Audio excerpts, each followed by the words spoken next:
There was some old drilling on this property that showed a lot of promise. The gold seems to be favoring that side, so that's where we'll start. I think we'll stop drilling for now. Parker Schnabel thought today might be the worst day of his life, as he and Liam faced yet another crushing disappointment. They set up new drills hoping to find gold, but each empty hole made their sadness worse and kept their search for treasure going nowhere.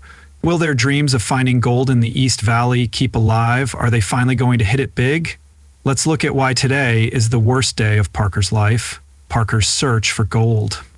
Further down the creek, Parker and his partner Liam have set up new drilling sites, drawn in by stories of undiscovered wealth, but each failed drill makes them more disappointed. As Parker and Liam get ready to drill new lines of holes, they feel a growing sense of repetition and frustration. Their search isn't just for gold. They're desperately looking for any sign that their efforts are paying off. Investing might pay off, but they need to find a steady source of gold to confirm their beliefs about how rich the site could be. Well, there's one piece that might be a second yes, but each drilling attempt that comes up empty makes them doubt their luck, making it seem less likely that they'll find gold. Their plan is based mostly on old stories instead of facts. They're betting that the east side of the valley has more gold, but as they start drilling in these areas, as they search for gold deep underground, the tension rises. Each drill that doesn't find gold lowers their morale and gives critics more reasons to doubt the area's gold-rich potential. Parker and his team are deeply involved in a difficult and often disheartening endeavor. They discovered a small amount of gold at a depth of 100 feet, but it would cost them 5 times as much to extract it as it would at easier sites like Klondike. It's a tough trade-off, spending a lot of money for something they start with a big tool called a core barrel. Once it's in place, they cover it with another tube to keep the hole safe. This setup is not only expensive, but also complicated. When they pull up the ground in search of gold, they usually find a mix of clay and silk that looks like sticky, muddy gravel with hard rocks scattered around. Cleaning this mix usually leaves them with only small rocks and a lot of dirt, which isn't what they were hoping for. Small finds like gold keep their hopes alive and push them to keep doing this hard and dirty job. The few times they do find some gold are exciting, but they don't last long because of all the problems they have to deal with. They keep believing that as they dig deeper into the narrowing valley, the natural contours of the earth might help them find more gold. They think this is expensive ground to mine because there is 100 feet of water that comes and goes.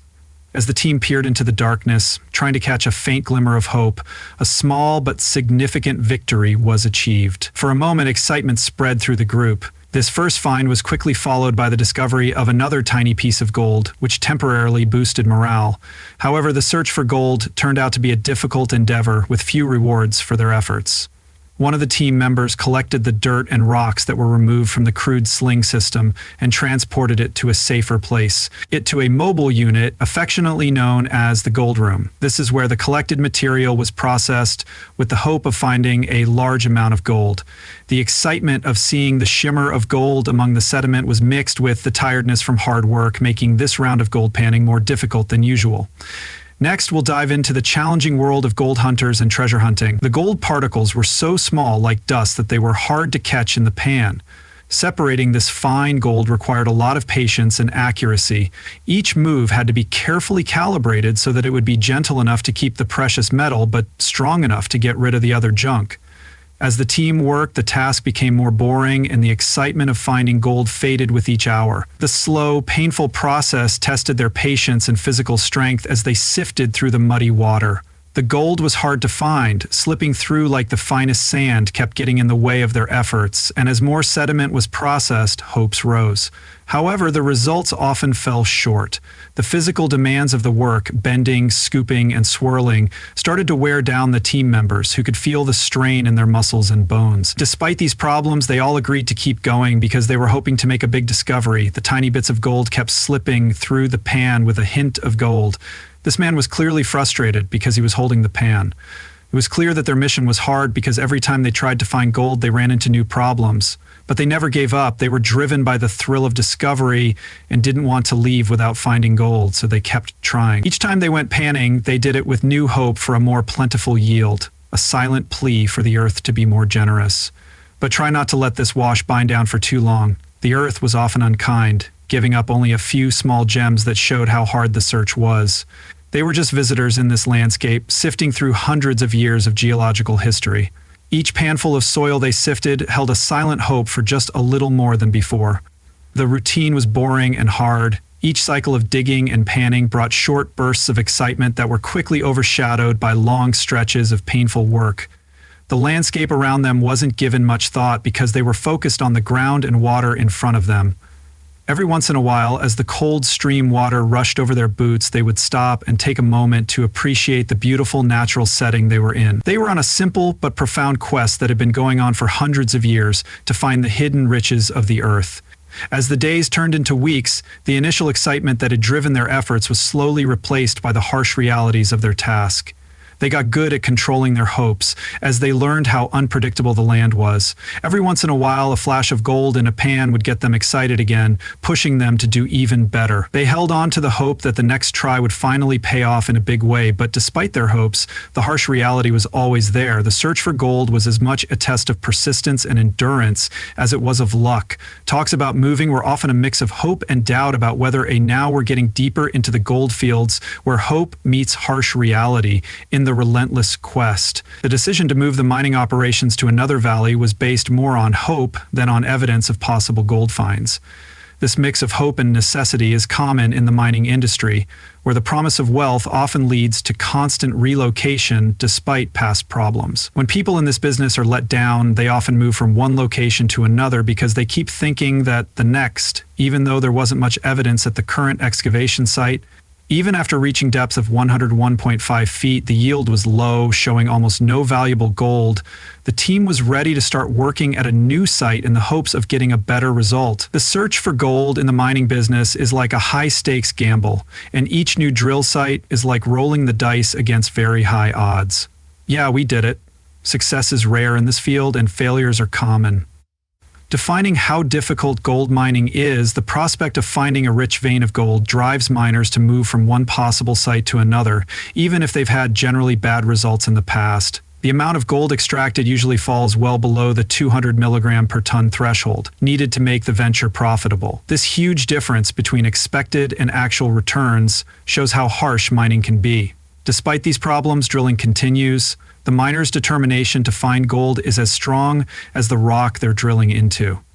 The fate of the operation now depends on the results of this last exploratory hole. In the past, some drilling has found one or two promising spots, but these were rare and didn't mean there was a continuous gold-rich vein. Instead, these promising spots were just brief glimpses of potential that were spread out over vast, unyielding terrain when a drill was used. 50 to 100 small gold pieces might temporarily raise hopes for bigger finds, but these are usually isolated pockets of gold spread out over large areas of hard, resistant land. It takes a lot of work to find these few glimmers of gold, like digging a lot, dealing with heavy water, and dealing with unpredictable ground conditions like frost. This work is huge, and for it to be worth it, the land has to be very rich in gold while it's there. There are places where small amounts of gold show that maybe something bigger could be found deeper. The main experience is one of facing long odds in a remote mining operation where the gold seemed to hide more often than it showed, making the investment there very risky. The workers kept drilling, testing, and digging through the ground, each time with a flicker of hope that this attempt might be the one that yields a big find. Right here, it's like pay, not pay, not pay, but the truth of it was a bad situation because nature wasn't kind with its treasures and the landscape wasn't helpful with their efforts. Every drill into the ground, every sample analyzed, and every hopeful excavation was a big risk, and the costs kept going up as they kept looking for elusive gold deposits. There were no guarantees, just a never-ending effort to get whatever small amount of money the stubborn earth would let them.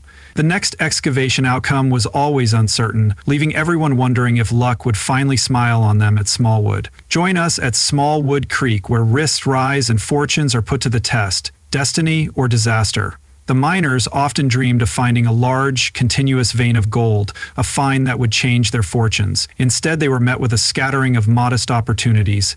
Each tiny nugget and small deposit of gold gave them a small morale boost, but the harsh reality of their work, an exhausting and tedious endeavor, always hung over them. The possibility of a big windfall kept their spirits high, but the everyday problems showed them the scary truths of gold mining. They could end up like the famous miners of history, leaving with nothing but talcum powder and a small amount of gold dust. There were some good signs, but it wasn't easy to decide to move forward. The operation had reached a critical point that required a careful look at all the data and information. They needed a strong plan to deal with the challenges of figuring out whether the mining was possible. which was a huge challenge, especially for Parker, who had to test his determination and the resources that were available at Smallwood Creek. In a place where the future was as unclear as the rough terrain, making any predictions was like gambling. As the huge amounts of data were analyzed, it became clear that finding signs of success was like looking for a needle in a haystack. The challenge wasn't just understanding the numbers, but also getting to the bottom of what they meant. As discussions loomed on the horizon, they were sure to be heated, full of different points of view and weighed down by the weight of important decisions. The decision to mine wasn't just about technical knowledge or financial analysis. It also had serious environmental impacts that went beyond the immediate effects. This was a complicated situation where every choice had an effect on the bigger picture. These kinds of choices needed sound judgment, foresight. When Parker made his final decision, it wouldn't just be based on whether or not there were valuable materials underground. He would also consider whether the potential rewards were worth the huge amount of work that would be needed to get them out. Every step of this project, every drill that was started, and every sample of soil that was looked at came with its own risks, making nature a tough opponent. Mayi was back in action, back up and rolling, and it looks like he got it turned up, despite careful planning and strategic preparation. While the team was getting ready to sort through the gravel they had collected, it became clear that the biggest challenge wasn't just finding things, but also figuring out how much they were worth. This venture was more than just making money, it was also an investigation into how their actions would affect the environment and the people in the area. Every choice they made, from starting a new drill site to sorting through another batch, was part of this investigation. The mining activities had long-lasting effects that had to be thought about going forward. Every bit of information and every pebble could have a big impact on the decision-making process. We continue to Indian River, where every choice can change everything. Chasing fleeting dreams in Indian River. The venture was more than just getting minerals. It was a search for information and insights that would help make the best decision. It would be important for ongoing discussions, debates, and strategic planning to shape the course of action and future direction. Parker has spent almost $200,000 drilling at 8 different sites in search of gold, but each time they drill, they only find tiny amounts of gold, not even close to enough to cover the cost of the drills. The gold is found in a narrow, deep area that is hard and expensive to get to. Parker admits that while they sometimes find small bits of gold, the situation is bad because $3 million could be at stake for this land, which puts extra pressure on him and his team. They focus on the most promising samples first, hoping for good news, but even the best samples from the day don't meet their needs. They put a lot of hope in one drilling site that looks promising, talking about how much gold it might contain. They know that finding 200 mg of gold would be enough to justify continuing. The harsh reality quickly dashes their hopes. Parker asks, "Do you want to go 100 feet for 32 mgs?" He's not sure if it makes sense to keep going because they aren't finding the gold in large enough amounts, which is very frustrating. However, it's not a total loss either, so Parker tries to stay positive by thinking of the good things that could happen. "I think there were more fun ways to spend 200 grand, Liam, but I'm glad it's going to you instead." However, the lack of significant discoveries forces them to stop the drilling operations. Thinking about more investments seems more and more irresponsible. Parker, who is always looking for a funny angle, suggested that maybe they should have spent their money on a helicopter instead of on their current operations at Indian River. Mitch, who is in charge when Parker isn't there, gave an update. Said that their Big Red equipment was working well, but he quickly added that they needed to find new mining sites because the ones they had were almost full. Even though he was trying to sound positive, it was clear that he was worried about the lack of big gold finds. While Parker was away, Mitch ran the day-to-day operations smoothly, but they weren't finding much gold. The days started to blend together, each one marked by the constant noise of machinery and the dust from their work. "We'll look at everything once he gets back," Mitch said, holding on to a thin hope for a big total that would show how hard they had worked. As each day went by without a big gold discovery, the harsh reality of their situation became clearer. Mining for gold is a hard and dangerous business. Every effort, machine used, and hole drilled showed how dangerous their search for gold was. This search not only hurts the land, but also those brave enough to hope for wealth. What do you think? Is the money and fame that could come from gold mining worth the damage it does to the environment? Thanks for getting this done. It's a nice setup. I like the plant. There will always be a few bugs to work out, but I like it so far. Discovery's gold rush follows gold miner Parker Schnabel as he takes a big risk by buying an expensive, cutting-edge wash plant. This new equipment could potentially change his operations, making them more successful or less successful. Watch as we look at the problems and successes. Will Parker get rich, or will his expensive venture fail? Stay tuned to see how Parker's new wash plant develops. The story is about Parker Schnabel's mining activities at Dominion's Money Pit. It's about the crew's efforts to set up and start a powerful new wash plant, which is a big improvement over their old but reliable wash plant, Big Red. This new machine aims to improve gold recovery by processing more soil faster, which is important as the mining season shortens.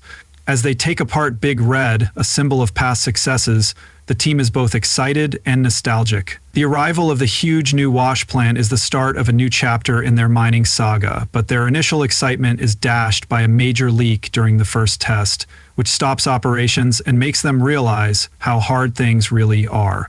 Suddenly, a flood of water threatens the site, putting the whole endeavor at risk. Parker, an experienced miner known for his determination, quickly takes care of the problem. So what I'm going to do is put some of the nozzles around the bars. This will help spread the water, and I hope that by spreading the water, it will also spread the material out. But we need to get this done quickly and get the plant back up and running because it's not doing anything while we're working on it. He finds a possible leak source, like a loose fitting or a broken hose clamp on a water line. After a thorough inspection, they find that the problem is with the spray bar hose, which is too short and causes a high-pressure spray. Parker quickly turns off the spray bar. Even though the immediate problem has been solved, this early setback is a stark reminder of systematic problems. A highly profitable system can happen in gold mining, which stresses how important it is for people in the industry to be able to adapt and think quickly. Despite this, Parker is still positive. He knows that any new system has a learning curve, but he has faith in the new wash plant's superior potential. The issue has become more urgent because of the need to maximize gold recovery during the remaining season. Each ounce of gold extracted is very important. The newly built wash plant is key to this because it processes the dirt faster than usual, which helps them make a lot more before the end of the season. During the commissioning process, another problem arises when a broken hose clamp causes a water line to burst, showing how complicated the wash plant's network of parts is and how one failure could stop operations that affects everything down here. So we're just going to shut the plant down quickly here to see how well the crew can solve it. Are tested again, and they quickly figure out what's wrong and close off the bypass valve, stopping the leak before it becomes a major problem. If they can get through these initial problems, they can finish commissioning the new wash plant. After many problems, the crew finally sees the plant processing dirt, which is a major milestone that turns frustration into a sense of accomplishment. Parker, who is known for being practical, is happy with the new plant's performance, though it needs some more tweaks. He's sure that the facilities at Dominion's Money Pit can handle it, and he thinks that this addition could completely change how they do business. The new wash plant, which is much bigger than Big Red, is a behemoth in terms of size and processing power. The TRL screen, which is essential for gold recovery, greatly increases the dirt processing power. As the soil passes through the TRL, the denser gold separates from the lighter materials and collects in the system. The feed rate and water levels were changed. It was a lot of fun, but definitely a challenge because you're like wide open material, wide open water, see what happens. Yep, walk away. The whole crew is excited about the new wash plant's potential to find more gold, which could make the season more profitable for everyone. Parker's new wash plant gives us an interesting look into the world of high-stakes gold mining by showing the challenges and successes of integrating new technology in a tough environment. However, Parker's finances become unstable when he fails. To meet his goals, he has only found about 400 ounces of gold worth about $800,000. His main wash facility is now idle, and the situation gets worse, adding to the pressures on his enterprise. The episode's opening scene creates a tense environment. Parker, who is known for taking risks, meets with foreman Mitch Blash at the Dominion Creek claim to make a $15 million investment in a promising new site.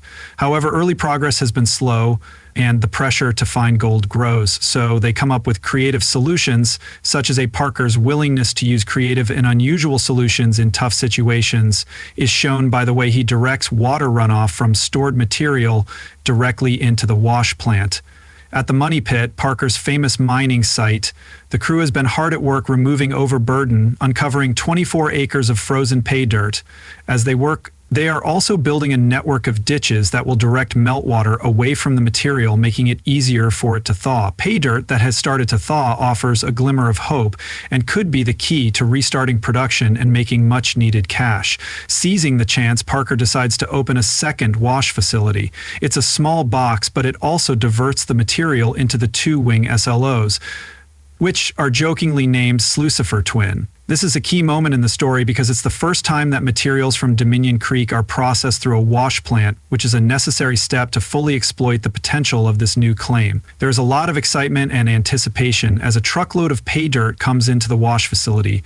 Everyone wants to confirm that there is gold in the Dominion Creek material. The episode then briefly shifts to the Unforgiven Cut, which is another one of Parker's mining ventures. The team is able to extract the remaining gold from this area, but the yield falls far short of expectations. They were hoping to get at least 500 ounces of gold from the Unforgiven Cut, but they only get 48 and 95 ounces, which puts more strain on the overall finances. In the midst of rising tension at the money pit, the team feels a welcome wave of relief when they shockingly manage to extract 132.5 ounces of gold from the ditch system material, far exceeding Parker's initial predictions and providing a substantial financial and morale boost. This success at the Dominion Creek claim gives people a renewed sense of optimism about its potential, despite the significant challenges that still lie ahead. This initial victory highlights the promise of the new site in a lighter manner. Parker protects his business's financial health by minimizing possible major production losses by securing Wayne's wash plant. The distribution of resources and crew management come up in a discussion between Parker and Mitch. Their creativity and adaptability are shown when they manage to extract over 575 ounces of gold while Parker isn't there. This ability to change mining methods or use alternative processing methods shows how well they can run a large-scale mining operation. Additionally, Mitch's reassurances about the effectiveness of the Alaskan crew show how important trust and good communication are within the team. With confidence in his delegated tasks, Parker can focus on increasing gold output at his California mining site, showing strategic leadership and operational acumen. This shows Parker's ability to effectively handle multiple tasks and prioritize the allocation of resources. The negotiation between Parker and Wayne shows an important part of gold mining collaboration. Even though each side has different goals, they both see the benefits of working together. I think Wayne would be pretty reasonable when it comes to price. He doesn't seem to be expecting to walk off into the sunset with a duffel bag full of cash because he got you and I to agree to some stupid deal, while Parker tries to fix his broken welding machine. After closely watching Roan's operation, he thinks that the big spray bars are probably to blame. He says that they let material overflow, which lowers overall efficiency. This shows how hard it is to use new technologies in the harsh environment of gold mining. Mitch's idea for fixing the spray bar problems is to attach flared nozzles, which he thinks will spread water more evenly. This change should improve the washing of one. The video shows a positive turn of events as the workers diligently make the necessary changes to reach the pay dirt while also conserving water, which is an important factor in any mining operation. Parker sees the potential in Mitch's idea and gives the crew permission to make the necessary changes. The scene then shifts to the workers diligently making the changes, creating a hopeful atmosphere about their ability to solve the initial problems. These changes work, the overflow problem seems to be fixed, and Roaxon starts to work more efficiently. This early success story shows how important it is to have a skilled and observant team that can figure out problems and come up with creative solutions. The story then makes an interesting comparison between Roaxon and Big Red, which has been a reliable benchmark in gold production for a long time and averaged over 370 ounces of gold per week. In a remarkable improvement, Roaxon manages to well, the story goes on. It's mostly about Parker's plan to get a very important piece of machinery called a wash plant. This plant is needed to process gold-bearing material and is therefore very important to the success of his mining operation. Unfortunately, the wash plant Parker ordered is late, which puts his season's productivity and overall gold output at risk. To make up for the lost time, Parker could rent a wash plant, which is easy to do, but less desirable because it requires more maintenance and costs a lot. Parker wants a more permanent solution that works well with his operations. Enter Wayne, a well-known figure in the gold mining community who has a refurbished but unused wash plant. Parker wants to rent it for the season, seeing it as a chance for both of them to work together. The negotiations stress how important it is to find a solution that works for everyone. Parker is sure that his skilled crew, known for their mechanical knowledge, can improve the wash plant's performance and get even more gold out of the processed material. 150, 200, 230, 260, geez, 270.05. That's not a bad week, Wayne. On the other hand, wants his wash plant to make money during the season instead of spending money on storage while it's not being used. This arrangement looks like it will be good for both parties, as Parker's mining operations can continue smoothly and Wayne's equipment is put to good use while the lease is finalized. Parker successfully negotiates for the important wash plant he needs so that his mining operations can continue as planned. Wayne also benefits from a profitable lease deal that lets him make the most of his wash plant during the season. When they get back to the mining site in Alaska, Parker and Mitch talk about what they've accomplished recently. This conversation happens after they successfully negotiated for the wash plant while Parker was away. Even though the delayed wash plant caused problems, the crew worked hard and were able to extract over 575 ounces of gold worth more than $1 million. This shows how dedicated they are and how well they can keep up high productivity even when things go wrong. Parker and Mitch are proud of their recent accomplishments. According to reporting, Richard has taught more than 2,000 psychology classes, and they talk about allocating resources. And Parker considers spending more time overseeing operations at his mining company in Alaska. Mitch reassures him that the staff at their current location is doing a great job and is in charge of everything. This conversation shows how trusting and communicative Parker's team is, which lets him focus on growing their business in California. The video also shows insights into other important parts of Parker's mining operation, especially the important role logistics plays in large-scale mining. Unexpected delays in equipment delivery can have a big effect on production schedules. Parker's strategic planning and ability to adapt are key for dealing with these problems, as shown by his decision to lease the wash plant as an alternative solution that worked. The successful negotiation with Wayne shows how important it is for people in the gold mining industry to work together, which is good for everyone. It shows how difficult gold mining can be, with unexpected problems and the need to make quick changes all the time. Even though Parker wasn't there, the staff kept working, showing how flexible and dedicated they were to reaching their goals. Beyond the thrill of discovery emphasizes the importance of logistics, resourcefulness, strategic decision-making, and teamwork in achieving success. Parker's ability to getting a lease for the wash plant by negotiating and working with Wayne is a great example of these important skills. Additionally, the episode shows how important it is to have a skilled and flexible crew, as shown by Mitch and the team's ability to keep working hard even when problems arise.